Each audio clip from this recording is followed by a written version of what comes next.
All right, welcome back in. Today we have Coach Hall. He's a football coach at Richardson High School, I believe. Yes, sir. Richardson High School, just right there in North Dallas in Texas. Oh, wow. Okay. I wasn't sure exactly where that was. So coaching high school football in Texas, that is big time when you're coaching high school football in Texas. But coach, thanks for being here. I appreciate you. Yes, sir. No, I appreciate you reaching out to me, and excited to spend some time with you tonight. Yeah. I'm a dumb football coach. You're smarter than me, so you may have to teach me a couple things here. Um, but let's talk about how did you end up at Richardson High School in Texas? Like, what was the path to get there? Yeah, so I kind of took a different path. Played football at Abilene Christian out in West Texas, Hmm. and started GAing once I graduated. Started at Angelo State, was there for a season. Ended up at Stephen F. Austin, was there for 2 seasons. Was able to work with two different staffs there. Ended up at Colorado State in 2020 during the COVID year. Hmm. And then most recently was at Kansas State for about 2.5 years. GA in there with the O line with Connor Riley there. And then kind of after finishing two masters, started looking at everything, went through the hiring cycle. And kind of during recruiting, helping our tight ends coach Brian LePack was calling some of the North Dallas schools for him, trying to get spring dates. And one of my former college coaches, Kendrick Holloway, got the head job at Richardson High School. So I reached out to Coach Holloway about their spring dates, and he was kind of just we were catching up, and he was asking me what my plan was, and kind of told him I was looking to get back to Texas to teach and coach, and he said, or he kind of thought I was kidding, and he was looking for a tight ends and assistant O line guy, and it just kind of went from there. So I was able to link up with somebody who, when I was 17 years old, was sitting at my dinner table on my home visit, and that I got to spend some time with as a college athlete for a couple of seasons, and get to work with him every day and work with one of my former teammates who's our offensive coordinator, and then another guy who's an ACU grad that coaches our O line, Alan Copeland. So get to be around some really familiar places Hmm. and back home in the state of Texas, which is awesome. Yeah, I'm starting to see more and more people either GA or coaching college go back to high school. Uh, like, is that a new trend you're seeing too? Because I'm starting to see that a little bit, especially if it's Texas. Like they're going back and coaching in high school. Yeah, you see it a little bit here and there. Like I said, after doing it for 6 years, and I was able to finish two masters and Yeah, work with so many great people. And sometimes you got to make decisions, and that's okay. And that doesn't mean that you're ever out of it. But I always told myself if I did high school football, I'd always be back home in Texas. right. And it is a little different. And I grew up. My dad was a coach. Um, still works in the school district back home. My mom is an administrative assistant at the school district back home as well. So it's just that became natural for me. I knew I wanted to coach, impact kids, and be around the sport. And what better way to do it than doing that? I was gonna say it's like you're coaching college anyway when you're in Texas and certain parts. Because I had Yes, a sir. There's no doubt. because I had a guy when I coached. I went to Eastern Illinois University, then I coached at Charleston High School there in town. And a guy my first year there who was younger was an assistant coach. Then he went GA'd with Eastern for a little bit. Then he GA'd at Northern Iowa. Then he GA'd at UTEP. Then he's like, I'm done with college. There's a lot of shady stuff that goes on. I don't like it. And moved to Texas and has been coaching high school Texas ball. He started in middle school. Now he's in high school. And I asked him about it before, and he goes, it's just like college. He goes, but it's high school. Like the stadiums are super.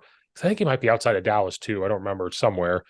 And he's like, the stadiums are the same. Like it's big time. So he's like, I don't have the pressure of college. I have the pressure of high school. We can still lose our Mhm. jobs. And he's required to coach two sports. He's like, I have to pick, and it was football and track.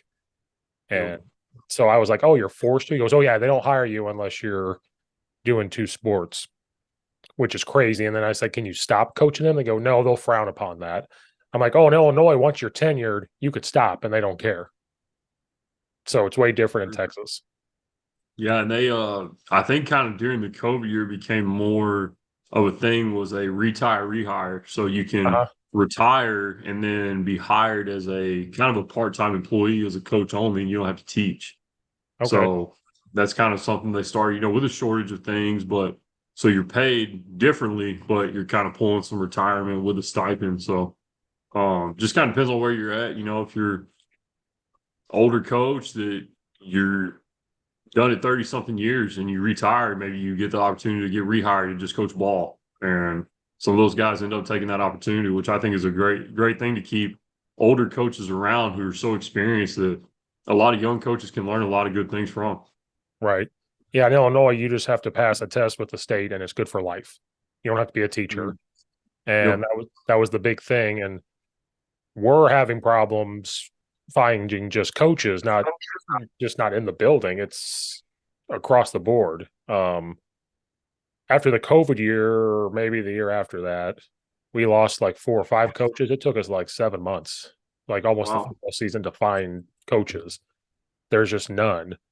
And we're in the process of trying to find another one again. And we're like, do you know anybody? Do you know anybody? And we're like, no, like you don't. And or it's they want a teaching job. If there's no teaching job, they're not going to coach. And Mhm. I don't blame them, but then there's nobody out there. So it feels like coaching's on the decline a little bit. I can't remember if in Texas it was or not, but everywhere nobody, like some football teams around here went into the season without a full staff. They just can't. That's sad. It is, and and I'm sure it's changed for everybody from wherever you're at is, the kids, it's different. It's different than it was 5 years ago, 10 years ago, whatever it is. And it can be demanding doing it. You put in a lot of hours, just like you and I were talking about before we started. It's you get home at who knows when, Yeah, and you get there who knows when. It's yeah, dark when you leave and it's dark when you get home. And some of the things that's what you sacrifice for. And there are a lot of good things with it too. The seeing kids grow and mature and learn how to compete and push themselves, and that's the fun part of it. And but you do spend a lot of time away from your kids, which at this point I don't have kids, so yeah, I kind of just have to worry about myself. But when that time comes, you have to make some sacrifices for sure. yeah. It's for football, it's not too bad. Basketball, it's Groundhog Day every day. We leave when it's Mm. dark, you home when it's dark, and you do it all over again the next day. If you have a basketball game, you don't get home till 9 o'clock, 9:30. You get up and go back to school at 7 a.m. and you know it's Groundhog Day every day. And you know, I don't have kids yet either, but I coach 3 sports: football, basketball, baseball. So I do all of them. Mm. And but that's all. I think you might be in the same boat. That's all we know is when you're playing sports your whole life, then you go to college. If you're playing college ball, fantastic. If you're not, you're kind of in this void of, well, I'm used to being in this disciplinary thing. Like I have a set schedule, and then that's all you know. And then when you start coaching, that's all you know. And so, Yep. even though how do you do it all the time? Well, I'm like, well, I did it my whole life. Like 6 a.m. workouts, you had a game, you had this, you had this. So it's like, now I get to be the one yelling and like controlling everything. So to some I don't people, have to. I don't have to run when somebody tells me to get on the line. I don't have to now. that's true. That is very true. There's no punishment for us of running. They're just like, I don't have to do that. The kids sometimes do if I make a mistake. Hey, you should get on there and run. And I laugh and I'm like, no, I don't have to. I'll get the golf cart out and I'll drive it down and back, but that's about it. That's fair. Hmm. Um, was there any big transition getting into the high school game after BG and in college? Was there any like, this is a lot different or this is frustrating or, Yeah, I think whether I went from school to school or from college to high school, I think there's always a learning curve with everything. And one of the biggest ones was you're dealing with 14 to 18-year-olds now instead of 18 to 23-year-olds. And I don't forget this kid doesn't have his license yet. So yeah, they're dependent on their parents or they're dependent on a older sibling. So you just never know. And you had requirements in college versus, hey, this kid might just not want to show up. And there's like, what do you do? So where you've got to go, get kids, take them home, things like that, that you've got to learn who's the kid, what's their background, do they have people around them that can support them, that are supporting them? And those are the things you got to find out pretty quickly. And I think that that helps you, one, build camaraderie with the kids and build a rapport of how much can you push this kid to where they do trust you. Hmm. And the more that you're around them, learning their habits, and their demeanor as well is going to get you more and more involved in their own lives. And how far can you push that kid? Um, so with that, that was a big transition, because we were very fortunate when I was at Kansas State, phenomenal O-line room. I mean, just full of great human beings, but kids that had a chip on their shoulder. Our starting center, Hayden Gillum, was a former walk-on who was a D lineman, transitioned to center, became an all-conference kid. Cooper Beebe, he is a Outland Trophy finalist right now this season. Will be hopefully a first-round pick. I mean, everything you could ask of a kid. He is detail oriented, just a phenomenal human being, comes from a great family, and just loves football, loves the grind of it, and embraces it. And you see kids like that. That's what they crave is football structure and being pushed. So, but again, you're dealing with grown men, Right. and now you're dealing with young kids, and it's different. Or what you were teaching with this level of detail, how can you get it back to square one? Yep. Because some of them still don't know how to get in a stance, or what's the ball of your foot? You've got to explain what the ball of the foot is, Hmm. where you get so used to kids understanding, oh yeah, I know what a zone step is. I know what a 2 foot split looks like. I can do that. Sometimes you don't have to start at square one, but you can start advance a little bit quicker. So you got to kind of change your language of how you teach it, or the structure of how you teach it, slow it down, break it down even further than what you've been used to. Hmm. So just kind of that, the level of detail is different.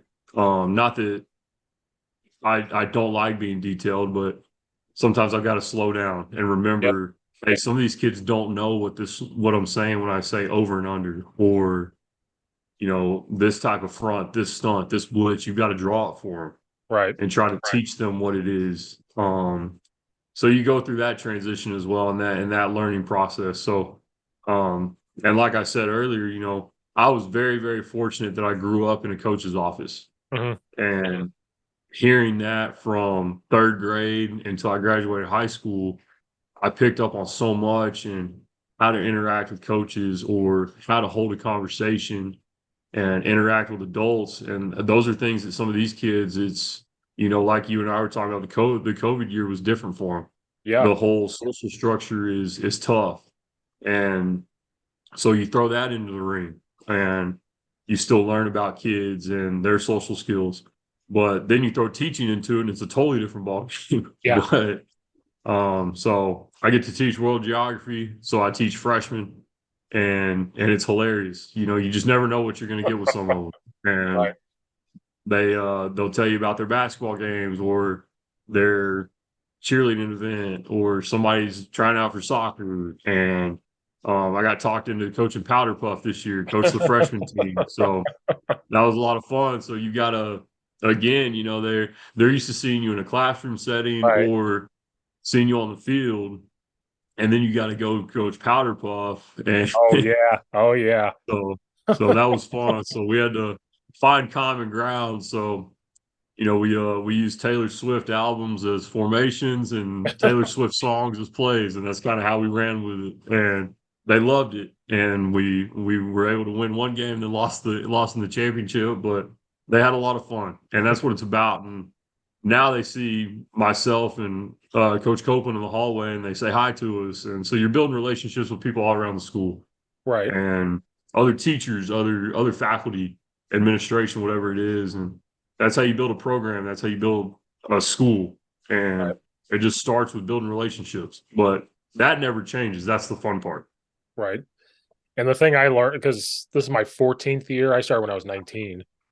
Uh, the one thing I learned is you could kind of coach all the kids the same back in the day, like coaching loudly, I guess, not yelling. You're just whatever. And then the more it went on, the more I realized maybe this kid isn't receptive to this type of way, but this kid is. So now when you talk to this kid, you have to talk to them differently than this kid. And Yep. so as a coach, that's more not stress, but it's more you have to pay attention to on top of, are they lining up right? Are they running this play right? Are they doing whatever? Are they watching film? And then you got to worry about that. And then, like you said, maybe you found out this kid's grandma died a week ago. Now they're acting this way, or this kid is doesn't have a good home life. Or I coached at a school where we had kids living out of their car. Like you kind of had to know that. And so you had to coach them a certain way. And um, you're almost like a psychologist at times too. Like you're a therapist, psychologist on top of it. And like in Illinois, we don't have resources like a college does. Like, hey, go talk to this person, this person. And Yep. sometimes we're also their counselors because as a coach, we realize this. We did a staff appreciation for basketball yesterday. The kids get to pick a staff member, take a picture, they Mhm. get celebrated. I would say 13 out of 15 were coaches. And so it was, Wow. and you're like, oh, coaches almost are trusted more by these kids than counselors for like, Mhm. I have kids come up and say, "Can you help me with homework?" And I'm looking at it and I'm like, "What is this?" And I go, it's trigonometry." I'm like, "Nah, don't ask me to do that. That's not happening." Nope. Don't ask me. I won't have a clue. No, but like they won't go ask the teacher. They won't go ask the counselor. They're coming to us, and we're like, "We'll try." And I'm like, "Oh, when do they start putting letters with numbers? I don't know what that is." Like, "Oh, you got a history question? Got it. Oh, you got PE question? I got you. The rest I of it." got you on the PE. Oh, you got to learn how to throw a dodgeball? I got you. Let's do this thing. But Absolutely. a funny story was when I coached at the school with kids living out of their car, there was kids, don't know if they were in gangs, you don't know anything. It's considered low income. And I was coaching them hard. I was a little bit younger and I'm like getting after them. And they're like, Steve, some kids you can't do this to. And I'm like, I don't care, blah, blah. And, you're getting after it. And they come up to me the next day and this kid was like, nobody's ever yelled at me like that before. And I'm like, oh God, he's going to punch me in the face or do whatever. And he goes, you're ever in trouble in this town, call this number. You're good. And I'm like, okay, Cool. thanks. Appreciate that. And then ever since then, I was like the only guy that could like get on him. If somebody other coach did it, he freaked out. I could. Interesting. I could. Yeah. I did in a game, like I'd pull him off and like start calling him out, and he'd get really mad, and then he'd look at me and be like, "You're right, you're right," and people think, well, that's because of me, and I'm like, I don't know, maybe it's just because you found a way to connect with them. I don't know what I did, but I just did it, and that was a big thing with high school, and I helped out Eastern Illinois for 2 seasons with like spring ball. They let us come on and like help with drills, and that's when Babers was there and Jimmy G and all of them, Okay. um, and I realized watching them coach college kids was way different than what we had to do with high school kids. And now they still reach the kids, but like you said, it's more, I can't even think of it. It's more like right there. Like you have to, Yep. it's boom, boom, boom, boom. And they got people to take care of things. We don't, you know. Mhm. Um, was there big things you learned from being a GA at Kansas State? 'Cause Kansas State's a good football program like that. And the other colleges you went to, well, one of our coaches went to Stephen F. Austin. Like there's just these football places. Yes, So sir. was there things that you took from there and said, I can definitely do this here, but maybe there's some things I just can't do here? Yeah, drill wise, you always look at it. Certain drills that we could do at K-State, and maybe it's not to the magnitude of what we did, but we can still break it down piece by piece to hopefully get to an accelerated level with these kids here. And we've been able to implement some steps and things like that, but we haven't just, completely dove into really the whole deal. Myself, I got here in June. So left Kansas, got here in June. Coach Copeland, our O line coach, and run game coordinator, got here in really middle of March, early Uh-huh. April. So this is really, the first time that we're really just kind of getting to dive into everything, and we're hitting back on stance and steps, little Right. things, but learning how to use our cores and strengthen obliques, the posterior chain, little things, and you can implement a lot of that in some of your drills. So Right. the footwork thing is what we're trying to really hit on, so you can take things, and when we're trying to get them to do a certain step, like I've had the ability to pull out my hard drive before and like, hey guys, like this is what we're trying to get you to accomplish, and show them a drill, and they're like, oh, okay, and they're Right. seeing somebody who's only a couple years older than them do it, or we were fortunate enough to have some very talented young freshmen in that O line room up in Manhattan, and showing them, hey guys, this kid was 18 years old. Like this is what he looked like trying to do this. So don't Right. feel stupid. And they're like, oh, okay, like that's a kid that's on scholarship up there, and Yeah. it's hard. And but we're trying to take it to a smaller level and implement some things with that. And that was one thing that, Coach Riley was phenomenal at, was just being able to teach and break it down. And as times as a lineman, it can become so mundane and just, Yes. oh man, why are we doing this? But if you told me to get in a stance and take a 6-inch zone step, I know what it feels like for it to be what it needs to be. I can tell you if I did it wrong or what was wrong with it. Mhm. And it's very similar when we started throws practice with shot and disc. You can feel when the disc comes off the wrong finger or out of the back of your hand, or when the shot rolls off the wrong finger, because you've done it so many times. Right. And that's why it's so important to try to break things down for them to understand. And it's muscle memory. Muscle memory doesn't leave. And that's the fun part is, I was kind of joking with my dad one night. We were talking on the phone, and he said he was out at their football practice, the school he works at, one day, just kind of watching, and they were trying to teach a kid how to deep snap early on in the season because they needed a deep snapper for punting. And my dad walks over there and can still snap it 15 yards right at the belt line, because it's just, he's in his 60s, but it's muscle memory.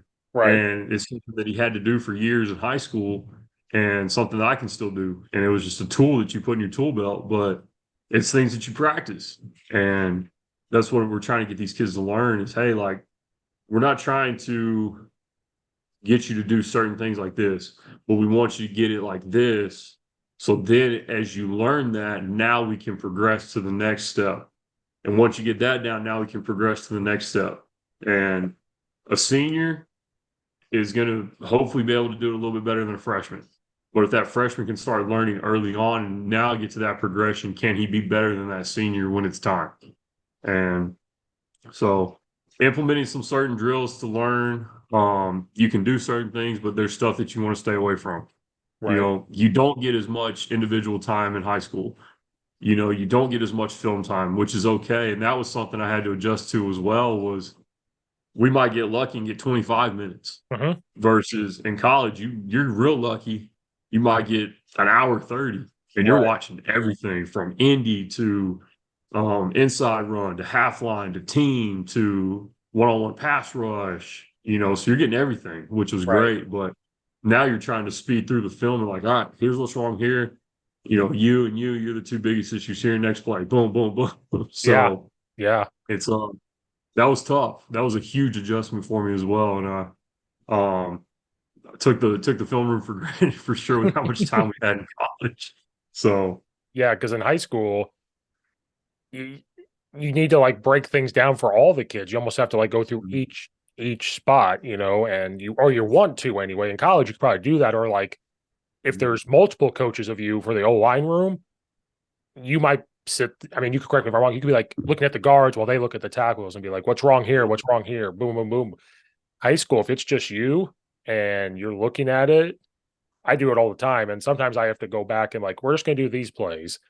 But then I find myself rewatching the play again with them. I'll see something else I don't like, and I'm like, well, hold on a second. I didn't see that the first time.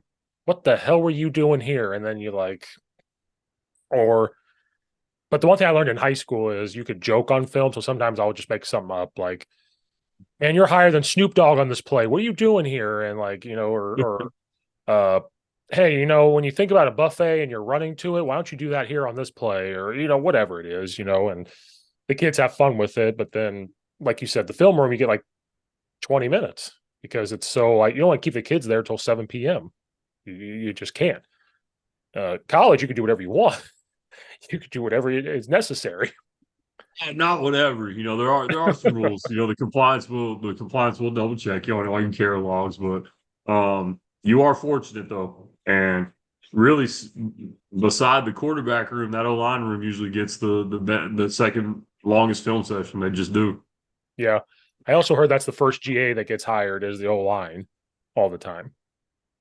Yeah, it depends. Yeah, a lot of it depends, yeah. So that was you gotta that's just such a huge room and there's so many different personalities, so many people that you gotta help with. And that was the fun part with those guys. You just build such a relationship. And while I'm 28, so I'm closer to their age, and you're able to see things like you said earlier. A kid comes in all of a sudden, and he's usually that happy-go-lucky kid, and all of a sudden he's real quiet, and he kind of has his hood on, and you're kind of looking at it like, and I had a really bad day of class, or him and his girlfriend are arguing, and you're trying to figure out, what's going on. Something's going on at home, and they might be 5 hours away and they can't handle it.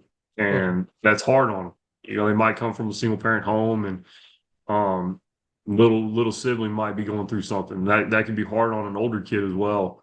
Right. And those are things you got to look out for. And kind of, walk into the line coach's room like, hey, so and so's kind of going through some stuff. You might just want to check on him, because you see a change in demeanor. Hmm. And he's like, okay. So you might look at it through practice. How's he going? How's things going with him? And those are things you got to be alert for as well, because it's when you start playing at a high level at large universities, that there's a lot of pressure on those kids. Right. And that was something that we were very fortunate that just implementing sports psychologists and people to help those kids. There was a huge donation where we were able to do that. And years ago, you wouldn't have ever heard about it. Right. And now it's such a topic that people are willing to talk about, which I think is great. And just getting kids help, because you just never know. I mean, it's the social media age. I kind of came on the front end of it, as it started. And Hmm. these poor kids, man, these young kids especially, it's you never know. You have a bad game and everybody hates you. Right. And the next week you are the savior of the game, and you just never know. And same thing with coaches. It can be hard. One week you score 45 points, win a big game. The next week you score 24 and you win by 3 when you were projected to win by 14. And now you're an idiot and you have no idea what you're doing. Or, so it's hard and it's so draining mentally on kids, but helping point them back to what's important and the importance of, hey, like, no, this is who you are. Hmm. Let's show you the tape of how good you really are. And just that's when you got to, in that meeting room, figure out, okay, like you said, how can I coach this kid? Is it speaking life into him today? Is Hmm. it getting after him a little bit, getting him ready to go? So that's you play with so many different personalities. You just have no idea. And then when those guys start mixing personalities, that's when the room becomes great. Yep. And when they start leaning on each other, and that's when it gets real fun, is when it's a Yeah. player-led room and a player-led program. And you've instilled a culture of discipline and excellence and hard work, and then those kids run with it. That's when it gets real fun. Yep. Um, you hit the nail on the head with like the mental health stuff. Like, I'm not much older than you, but back then you never would have talked about it. Like, it was suck it up, suck it up, suck it up, which we still do say on some things, like, okay, you got to get through it, blah, blah, blah, blah. But to, I think I realized it when I was 25 years old as an OC. The way the locker room was set up was the coach's office is right in the middle. You got the locker rooms on each side, there's doors. And I'd get there early because I didn't work in the building. I'd get there early and I have the door open. And I realized, okay, we're having an open door policy. And so, like, if the door is open, the kids can come knock on the door, walk in, talk to you. And sometimes they come in like, Coach Steve, can I talk to you for a second? I'm like, sure. Shut the door. They shut the door. We had a couch in there. And sometimes they literally just lay on the couch and be like, my girlfriend broke up with me. And then you have to talk to them about that. Or like, I'm Yep. failing class, or mom and dad aren't doing good and all that stuff. And then you got to realize that, okay, so then when you knew, you go to, like you said, go to practice and you realize, like, if they're practicing good, then then they're good. If they're struggling, we cannot yell at him and get on them because you don't know what's going to happen. And Hmm. I can't imagine college because, like you said, kid can miss a block and Twitter is going to go nuts and say like, why does he have a scholarship? And then ESPN comes on and those guys, well, this guy's terrible. And it's Hmm. like, I don't think he's terrible. He's a 4-star or full scholarship player. I don't think he's terrible. I think he still knows how to play football. Maybe the D lineman was better. Like, I never understood that. And you're right. I can imagine just, especially if you're on a team that's on a losing streak and they're close games and you're just scrolling through it, like they suck. And a kid could be 20 years old and it's a 50-year-old. Like, what are they doing? Yeah, those accounts that have like the 5 followers that are Yes. just those trolls, man. You just never know. And yeah, it's like, man, if you have a bad game, just do not search for your name. Just don't do it. Yeah, don't look at Twitter for like a week till the Hmm. next game. Do not do it. It already happened with all the championship games too. Like, well, this kid's bad or this is bad. I can't do it. You know. No, it's just you feel for them and you see it, and but it's an unfortunate part of it, and but it's such a fun sport, and that's when you rally around kids, and like I said, you got to speak life into them some days when it gets hard, and you just never know what they're going through. Some kids won't tell you a word, you just have no idea, and then finally they'll spill everything. You're like, wow, Uh-huh. all right, here we go. So you just Yeah. never know. Yeah. Um, for you being at colleges and stuff, when you got to your high school, did you have any input on like what the run game would look like? Did you have any like say in what it was going to be, or did you walk in and say, "This is what we do," and blah blah blah blah? Because you did come from a Kansas State that was very seemed like a gap scheme heavy, but I could be wrong. It was a bunch of mixture of things. Like, did you have any say in that? And then like, did you were you able to tweak things as it went through? Yes, sir. So like I said, we kind of split the O line this year. Fortunate to learn from Alan Copeland. He's been coaching, I believe, 13, 14 years. Uh huh. Um, so getting to learn from him. He was a fullback at ACU. So he kind of saw it from that perspective. So we get to mix perspectives, which is fun. Right. With me having the tackles and tight ends, him kind of overseeing the interior, but then working as a collaborative unit on the run game. Hmm. And, so it was at first, all right, here's what we want to do. And it's Coach Holloway's offense. So, what do we want to do? We're more spread, Hmm. a lot of 10 and 11 personnel stuff. So how can we get good at our zone schemes? What kind of one back power can we run? What kind of two back power stuff can we run out of 11? Whatever it might be. Can we run QB stuff?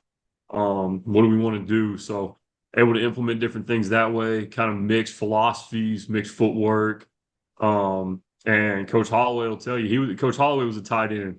And there's times that he'll hear myself and Coach Copeland going back and forth about something. He's like, hold on, draw it for me real quick. Because he wants to see it.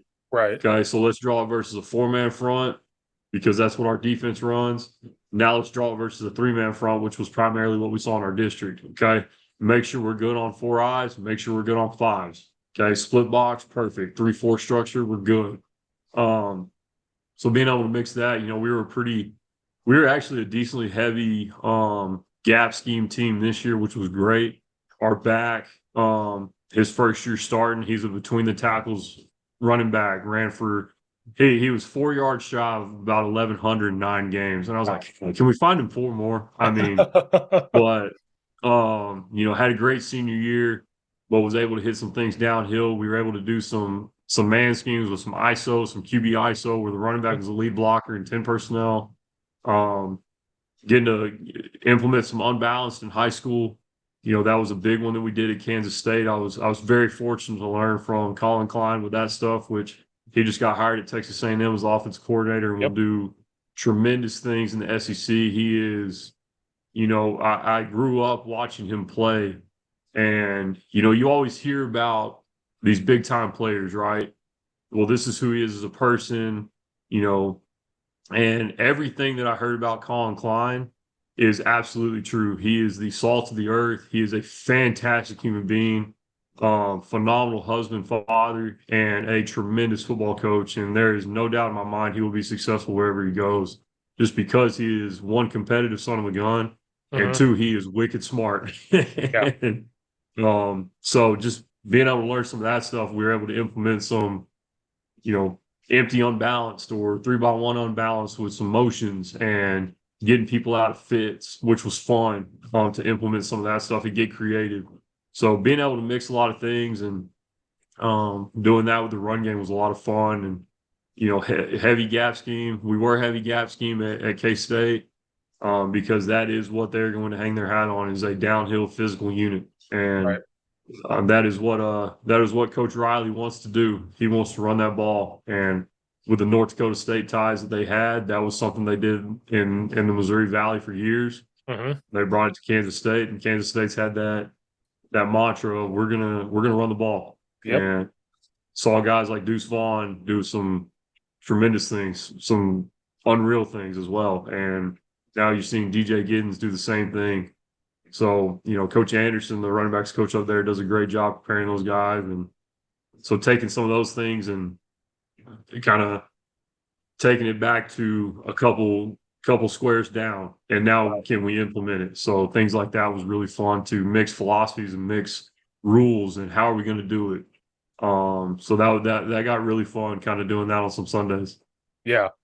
I was gonna say, no matter who is coach at Kansas State, they run the football. It doesn't matter. It used to be I formation, now it's a little spread, pistol, whatever it is. And then what was it, last year maybe or the year before? A lot of jet sweep stuff, jet sweep power read stuff. And our OC loves power read. And so he would watch everybody that did it, and we had to try to do it.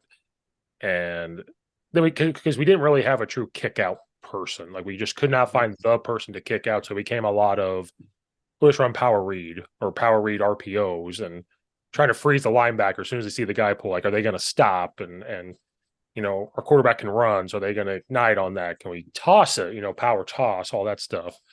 Because I'm probably the only O line coach I will sit here and go, I'll run zone first. I think I'm the only one that's going to say wide zone, inside zone, and ISO. I'm like, run those three first, then I'll do power. And I just had Coach Waltz. He's co-host of Run the Power podcast. I had him on here yesterday, and I told him that, and I was like, "That's why I never came on your podcast because I run power fourth. I can't. It's not the first one." And he's like, "Well, why?" And I'm like, "It's easier for me. I don't know. I love zone. I don't know. I love the whole premise of where's the running back going to go. I love the whole line. Just you got to block the guy in this area, and I was a guy that did inside zone as double teams, and then this year." For some reason, well, we did it. And then what started to hurt me was slants. A team was really fast at slanting. So I knew that teams were going to start doing that. So the second half of that game, I just went to old school. We're going to step here and go. And it slowed down that slant so much that I said, we're just going to go back to old school inside zone. Like we just have to. And I died on the inside. I'm like, oh, I want a double team. I want to push people around. But wide zone was our baby this year. It was. Yeah. And I don't know about you guys in college. I learned it for the first time a few years ago.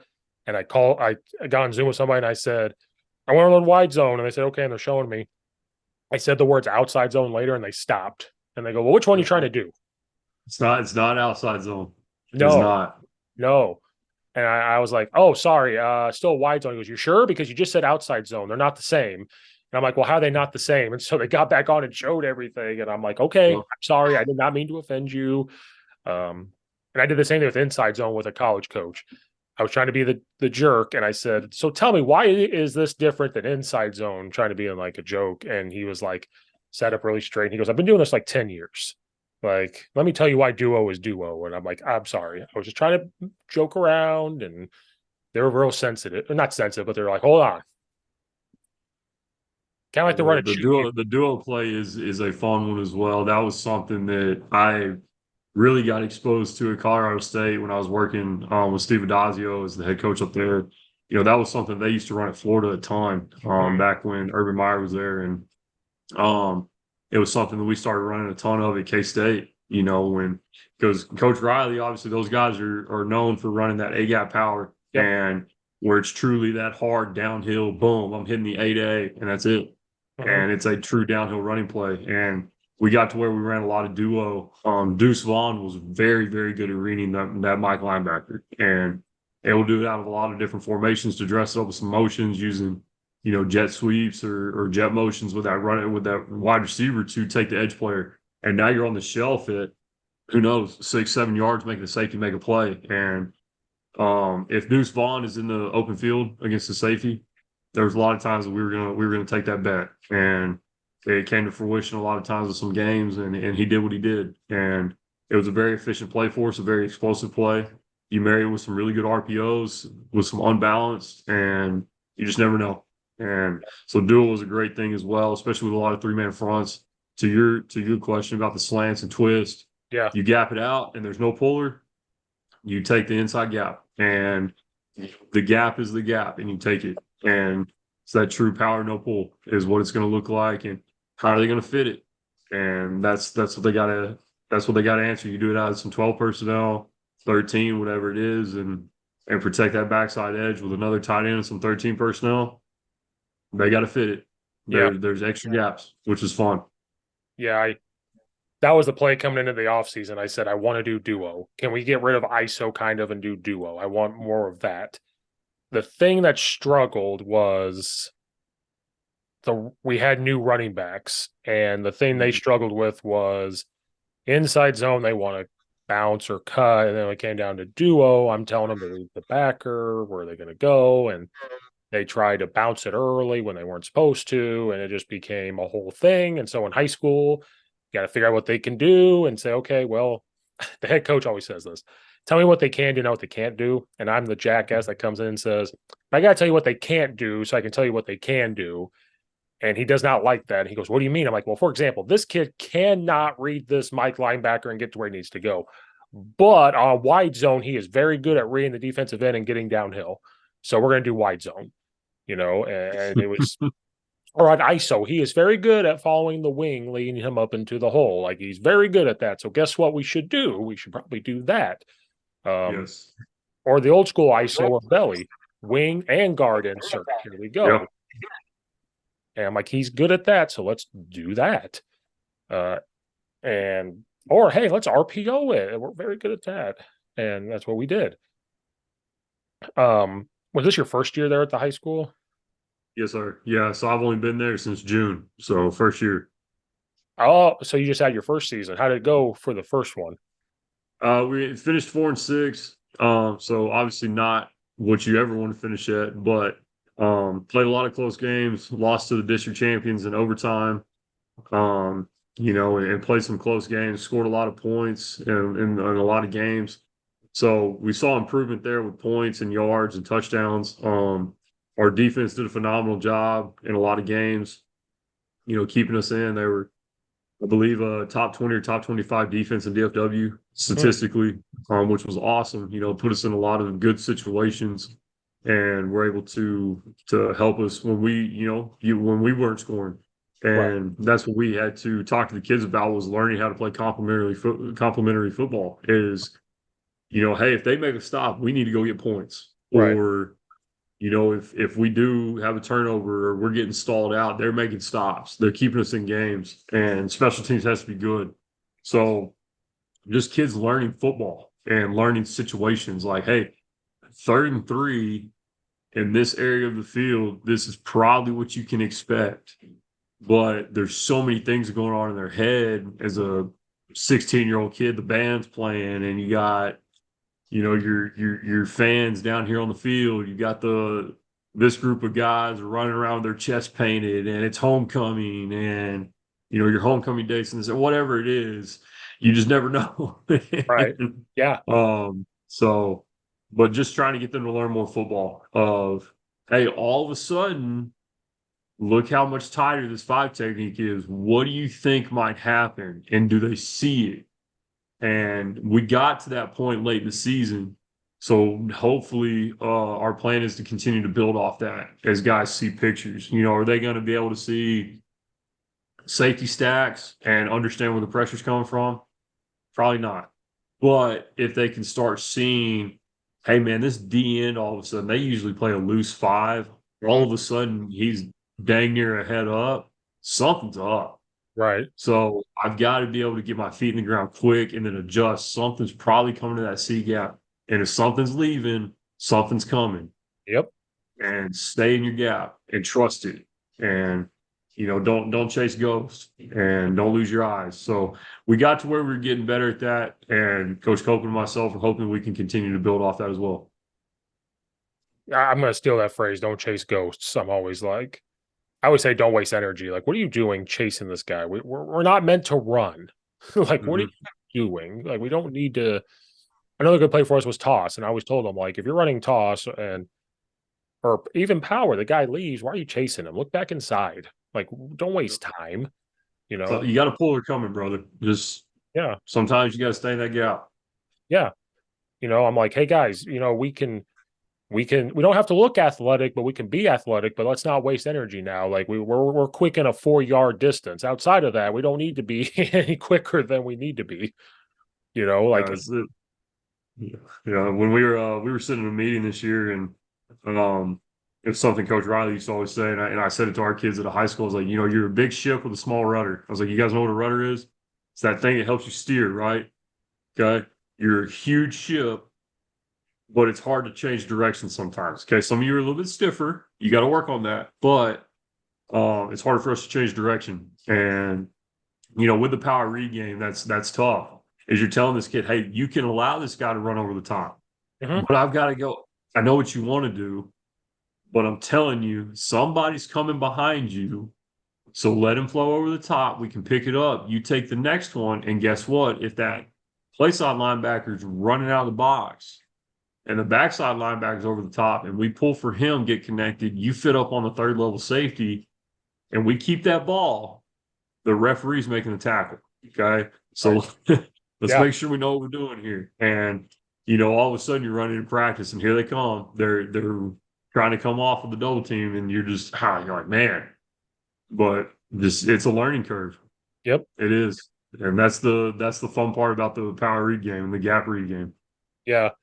Well, especially because I tell the kids I don't know where power is going to hit. I would love for it to hit B gap. I mean, like when we all grew up, 44 power or 34 power, whatever people call it. Mm. I'm like, I don't know. And the kids, when I first got to the school, I got there during the COVID year, and they go, "What do you mean you don't know where it's going to go?" And I'm like, guys, I can tell you how they're probably going to line up, but it is high school ball. So a kid is going to screw up, or a coach is going to outsmart himself and try to move differently than what we thought. So it might hit B gap, it might hit A gap. For all I know, it could hit C gap for all I know. So that's why we have to drill. All right, our skip pole is going to hit quicker because here's where the gap is. So then the problem I run into is they try to go too quick. And so before they allow that down double team to come through, they'll hit here. Then the double team is happening. And now the running back's trying to bounce it. Nobody's there, gets killed. And then they're yelling at me, well, what happened? Well, for once, the guard was fast and got there too quick. Yep. Or Yep. or they're too slow. The double team instead of coming downhill, the guy slants, now it becomes more vertical. He tries to go around running, whatever, and then they're yelling at me, and I'm like, well, you see, the defensive lineman actually did his job and moved with the pressure, and so, you know, and that's the big thing is what happened, Steve. I'm like, well, can it just be that the D lineman beat us? Like, there's Yeah. nothing I can No really. doubt. It's a No thankless doubt. job. Try to get five, and then you start adding tight ends and fullbacks or whatever. You start getting some 12 personnel. You're trying to get seven people to do one thing, Yeah, and that you're over half the offense at that point. It's like, hey, somebody's going to get beat. Like yeah, in a perfect scenario, yeah, could everybody sustain their block for 3 seconds and you hit a 25-yard run every time? Golly, that'd be great, but it's not going to happen, and it's going to get messy. You got to go get some nasty yards, and that's the fun part about it. And that's why inside run is so much fun. And um, that's my favorite part of the week. I love inside run. We get 2 days of it, and it's fast and furious. And we're doing offense versus whatever defense we're facing that week against ones versus ones, twos versus twos, and then you flip it. You hand me the cards like old times, and it's their scout O versus our defense, and it's just fun. And the kids have to, they start to see like, all right, this can be fun. Hey, this is a physical 15, 20 minutes. So you better buckle up and you're going. It's these guys that are playing Friday night are getting the reps. Let's just be real, guys. You got to get these looks, and yeah, we're gonna rep it. And then another thing I adapted was I look at our practice plan. Let's say, because our kids, we don't they have to go both ways. Not all of them, but they do, or they have to practice both ways. I I'm trying to take the feed the cats approach from Coach Holler and like how can we be faster? How can we be fresher? And so coming into this year, I would look at the practice plan, talk to the defense, and say, okay, what do you have to work on individual today? Are you guys going to hit more one on one? What are you doing? If they say yes, I go, okay, I'm not going to hit my individual time. And even the head coach before was like, what do you mean? I was like, well, we're going to hit hand shields. We're going to work on our steps. We're going to take it easy because of the fact that they're hitting in defense. And we have inside run planned today for offense. And we're going to do team. So I don't want them to just hit and bang all over the place. We can thud a little bit, keep their heads out of it. And then hopefully inside runs better and they're not exhausted and teams better. And the thing that happened this year was there were a couple teams we roll in with like 40, they're rolling in with like 65. Yep. We outlasted some teams this year for the first time. And I'm not saying this is why, but I'd have to think this is one of the things that changed that up front. If it was a battle, like we won a game 21-7, what happened was I think we broke their spirit because we just kept going and going and going and stopping them. And we just kept getting long drives. And I remember like week 4, I was like, guys, how do we feel? And they go, we actually feel pretty good. And it was the first time that really no O lineman got hurt for the first time in my time here. And I'm like, maybe this had something to do with it. That's another thing I've changed is, I mean, we'll hit and team and all that. Like there's no question. But I also am keeping track of how much and seeing like how our bodies are reacting, especially because of going both ways. Now, if we were just offense, yeah, we'd probably hit a little bit. But then, No doubt. like you said, you're thinking about scouts. What if these kids have to turn around and play scout for defense or whatever, and they're hitting again? So I have to put that in consideration. And I think what started to happen was the visual stuff of where to block, how to get there, and stuff like that started to become better. And we had a young quarterback, so that helped him out. And so the old schoolness in me is leaving. Like it's gone. It's slowly going. It's not leaving. It's called growth. You're having to Okay, adjust. we'll do that. We'll call that because our head coach played linebacker at North Central up here in Illinois, and they win national championships in Division III like every year, and it's hard for him to have that type of mindset at first because he's a linebacker at heart. He still looks like a linebacker, and he's like, "Why can't we just hit people? Why can't we just lay them out?" And I'm like, "Well, they're not you. They're not these big guys that are just going to do this." And I remember him coming down one day going, well, aren't you going to do one-on-one? Aren't you going to do this? I was like, no, we're going to get hand shield out. We're going to work on our wide zone, have the visual of the hand shield of getting to the outside number and knee into the crotch and do this stuff. And really? I'm like, yeah. I said, them hitting all the time is not going to make them tougher. So hopefully less hitting makes them want to hit. And I had 2 kids actually come up to me, when are we going to hit? And I'm like, oh, here in about 15 minutes. And then they finally get to hit and then they feel better. And so the new school way is starting to take over. I'm 33, so I guess I can't call myself old school, but that's how we all learned was old school, dump water on your head, you're good. Oh, you got a headache? Go away. Like that type of thing. One thing that I'm curious about that I asked people last year was when you get to a new place, how do you walk in and like get the kids to buy into what you're selling? Like that's because I've coached at 7 different schools. And like when you walk in, it is intimidating to walk in to get assistant coaches to buy in. Like you were lucky, you knew some, but how do you get the kids to buy in like your room? Like how do you walk in and say, I'm gonna get them to pick up what I'm putting down? Yeah, it's hard. It is. And young kids aren't very trusting at first. They're younger kids and high school kids especially are a lot smarter than people give them credit for Yeah. because they see things and they try to pick up on things. And, it's kind of funny. I was joking with our senior left tackle, and, he was a kid that at first wasn't showing up to summer workouts. Then he started coming more, and then he started learning more. And we were on him. I mean, I was on him like crazy, trying to and I told him, I said, I'm going to take you like a wet towel and I'm going to wring everything out of you until I can't anymore. And that thing's going to be bone dry by the time the season's over with. And After the last game, we were sitting there kind of joking around. I was like, I know you hated my guts. I know you did, but I hope you're able to see improvement. He goes, this is the most fun I've had. And he was a kid that was a second team all district kid, first team all city, and was just playing with an edge. And when we kind of hit the bye week, he was Mhm. starting to kind of hit that plateau a little bit, starting to kind of take a little bit of a dip. And we talked to him after the meeting. We're like, right now, you have 5 guaranteed games left. If you get an opportunity to play at the next level, great. If you don't, it's okay. And you're gonna have a plan for that. But for the next 5 weeks, this can be the most fun that you've ever had. And he started lighting it on fire. It was like it kind of clicked with him a little bit. A kid that won't turn 18 until next August, but will graduate high school. And you're like, man, if I could get another year with that kid, that'd be fun. But obviously you can't. But he's sitting there like, golly, like I wish I would have taken it a little bit more seriously. It's like, Yep. Yep. and unfortunately, that is sometimes the reality for kids when it's too late. But he's like, man, I really did have a lot of fun this year. He goes, it's hard, and I was like, sometimes you don't see the process through the madness of it, but you start to see a byproduct of working hard and pushing yourself to new limits. And it was getting him to understand you are better than what you put on film the last 2 years. Right.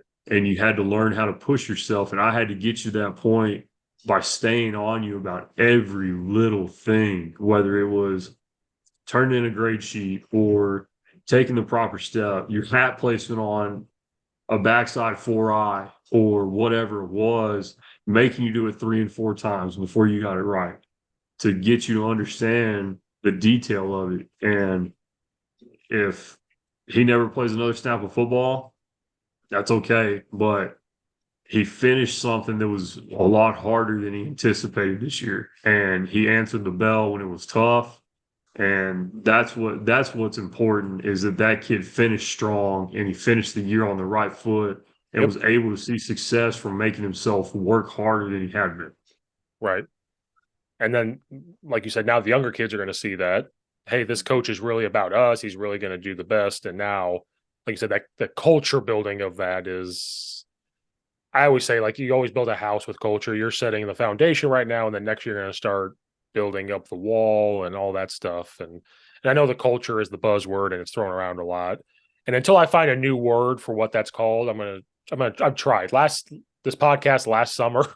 I tried. I was asking people, I don't know what's called anymore. And, the only thing that people told me was just call it the standard. Like, this is the standard. You don't have to say culture. It's the standard of what we do. And You know? but coaches still call it culture. But like I said, it's the buzzword. ESPN throws it around. And I'm like, you people don't know what culture means. So just shut up.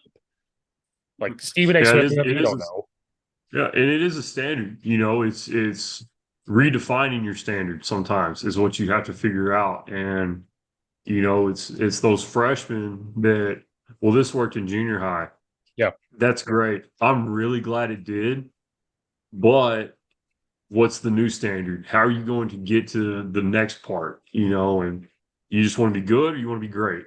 Yep. Do you Yep. want to, yeah, I was a good player. Hey, I was a great player. I was detail oriented. I was a kid who was always there. They had to kick me out of the weight room. Or are you a self starter? That's the thing is being a self starter is so rare now. Yep. And how can you get better? Can you learn how to coach yourself? Or asking questions that before it's even thought of is huge. And because you never know, not being afraid to speak up in a meeting when you're not understanding something. Mhm. Because if you don't get it, the chances of somebody else wanting to ask the same question but being nervous too because they don't know how to ask it are very, very high. And you might Yeah. as well ask because your question is probably going to help about 6 other people in that meeting room. Yeah. Yeah. And you can't be scared to speak up. It's like that in the classroom too. If you're lost, and it's like we tell them, we don't know what you don't know. Like we don't. I can't read your mind. I Right. wish I could.